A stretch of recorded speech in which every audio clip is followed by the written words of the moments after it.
தமிழ் பேசும் அனைத்து நல் உள்ளங்களுக்கும் வணக்கம். ஸோ இன்னைக்கு நம்ம வந்து ஒரு பசில் இருக்கக்கூடிய ஒரு வீடியோ வந்து பார்க்க போகிறோம். ஸோ பசில் என்ன அப்படின்னா, இல்லை அந்த கதை என்னன்னு பார்த்தீங்கன்னா, rich man with kids seasons with horses puzzle. அதாவது ஒரு பணக்காரர், அவருக்கு 3 மகன்கள். அவர் வந்து சொத்தா வந்து ஒரு 17 குதிரைகளை வச்சுட்டு போறாரு.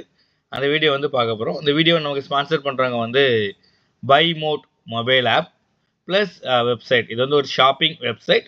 ஸோ இதில் ஷாப் பண்ணும்போது உங்களுக்கு டிஃப்ரெண்ட்டான ஒரு எக்ஸ்பீரியன்ஸ் கிடைக்கும். ஸோ நான் வந்து இதை வந்து பர்சனலாக யூஸ் பண்ணியிருக்கிறேன். ஸோ நீங்கள் டவுன்லோட் பண்ணி அந்த ஆப்பை யூஸ் பண்ணி பாருங்கள். இல்லைன்னா அந்த வெப்சைட்டில் லாகின் பண்ணி நீங்கள் வந்து பர்ச்சேஸ் பண்ணி பாருங்கள். நிச்சயமாக இது உங்களுக்கு ஒரு நல்ல ஒரு எக்ஸ்பீரியன்ஸ் வந்து கொடுக்கும். ஸோ ஒரு பெரிய பணக்காரர் இருக்கிறாரு. அவருக்கு வந்து 3 மகன்கள். அவர் வந்து ஒரு உயிர் எழுதி வச்சுட்டு வந்து இறந்து போயிருந்தாரு. அந்த உயில்படி அவரோட மற்ற எல்லா சொத்துக்களையும் வந்து பிரிச்சிருந்தாங்க.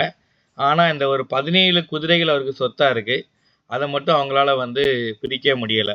ஸோ அவர் என்ன எழுதியிருக்காரு அப்படின்னா, அந்த 17 குதிரைகளையும் 3 மகன்களுக்கு தான் சொன்ன மாதிரி வந்து பிரித்து கொடுக்கணும் அப்படின்னு வந்து சொல்லியிருக்காரு. எந்த மாதிரி அப்படின்னா, ஃபஸ்ட்டு பையனுக்கு வந்து இருக்கிற 17 குதிரையில் பாதி குதிரையை வந்து கொடுக்கணும்.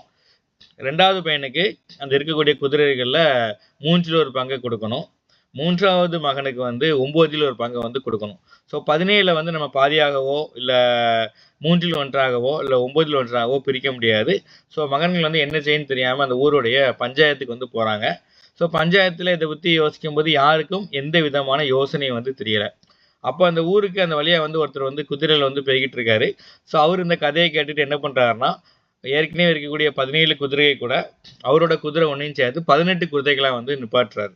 ஸோ நிப்பாட்டிட்டு இப்போ அந்த கணக்குக்கு வந்து வர்றாரு.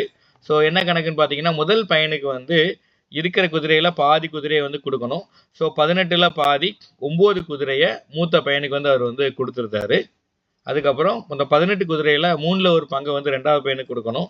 ஸோ பார்த்தீங்க அப்படின்னா 6 குதிரைகளை அந்த 2வது பையனுக்கு அவர் வந்து கொடுத்துருந்தாரு. 3வது பையனுக்கு வந்து பார்த்தீங்கன்னா இருக்கிற குதிரையில் 9ல் ஒரு பங்கு. ஸோ இந்த 18 குதிரை அதில் 9ல் ஒரு பங்கு அப்படின்னா 18 குதிரையில் 2 பங்கு. ஸோ வந்து பார்த்தீங்கன்னா 2 குதிரையை 3வது பையனுக்கு வந்து கொடுத்துருந்தாரு. ஸோ பார்த்தீங்க அப்படின்னா மூத்த பையனுக்கு வந்து ஏற்கனவே சொன்ன மாதிரி 9 குதிரைகள், 2வது பையனுக்கு வந்து 6 குதிரைகள், 3வது பையனுக்கு வந்து 2 குதிரைகள். ஸோ 3ஐயும் கூட்டினா 9 + 6 15 + 2 17. ஸோ அவங்க அப்பா வைத்து போன சொத்தாகிய 17 குதிரைகளையும் 3 மகனுக்கு என்ன அவர் சொன்ன மாதிரி என்ன பண்ணியாச்சு, பிரித்து கொடுத்தாச்சு. பிரித்து கொடுத்த பிறகு அவர் என்ன பண்ணுறாரு, அந்த வந்தவர் அவருடைய குதிரையில் என்ன பண்ணிடுறார் அப்படின்னா கிளம்பி வந்து பெய் விடுகிறார். ஸோ என்னன்னு பார்த்தீங்க அப்படின்னா, அந்த உலகத்தில் இருக்கக்கூடிய எல்லா பூட்டுக்கும் எப்படி சாவி உண்டோ அதே மாதிரி எல்லா பிரச்சனைகளுக்கும் வந்து தீர்வு உண்டு. ஸோ சில பிரச்சனைகள் வந்து பார்த்தீங்க அப்படின்னா நமக்கு வந்து கொஞ்சம் யோசிச்சா அதற்கு வந்து பதில் கிடைக்காத மாதிரி தெரியும். பட் நம்ம வாழ்க்கையில் இருக்கக்கூடிய அனைத்து பிரச்சனைகளுக்கும் நமக்கு வந்து ஒரு தீர்வு நிச்சயமாக உண்டு. ஸோ பார்த்தீங்க அப்படின்னா இதுதான் இந்த கதையோட வந்து கருத்து.